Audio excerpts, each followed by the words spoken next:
পুজো শুরু আদালতের নির্দেশে। বাঁকুড়ার হিড়বাঁধের আদিবাসীদের মারাং বুড়ুই দশভুজা। আদিবাসীদের মন্ত্রে পূজিতা হন দেবী।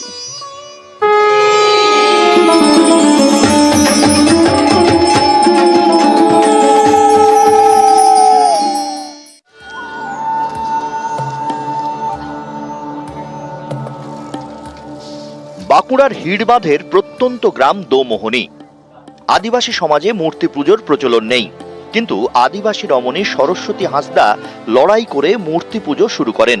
যুদ্ধ করায় আদালতে, সেখান থেকেই মেলে মূর্তি পুজোয় ছাড়। এখন আর এই পুজো শুধু হাঁসদা বাড়ির নয়, এ পুজো এখন সর্বজনীন। মা আমাকে দেবী মা আমাকে স্বপ্ন দিচ্ছিল প্রায়। তার স্বপ্ন দেওয়ার পরে আমাদের আদিবাসীর মধ্যে তো দুর্গাপুজো তো ছিল না। তা আমি বলছি, দেখো মা, আমি যে তোমাকে পুজো করব, কোনো যদি আমাদের পাড়া প্রতিবাসী কোনো যদি মারধর করে, কি খারাপ বলে, তাহলে তখন কি করব? তখন মা আমাদের আদিবাসী দিয়ে এই কথাটা বললো যে না, কিছু হবে না, তুমি পুজো করো, আমি তোমার কাছে আছি, কোনো অসুবিধা হবে না। দূর দূরান্ত থেকে অনেকেই আসেন মনের ইচ্ছে পূরণের স্বপ্ন নিয়ে। আমার যখন অসুবিধা হয়েছিল তখন আমি এখানে পুজো দিতেই এসেছিলাম। এখানে পুজো দেওয়ার পরের থেকেই আমার ছেলে, আমরা সবাই, আমাদের পরিবার সবাই আমরা ভালো থাকি এখানে পুজো দিয়ে।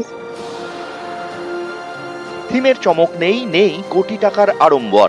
এখানে পুজোয় ভক্তের ভগবান, ভক্তি আর আবেগের নির্মল আনন্দ। বাঁকুড়া থেকে প্রিয়ব্রত গোস্বামী, নিউজ 18 বাংলা।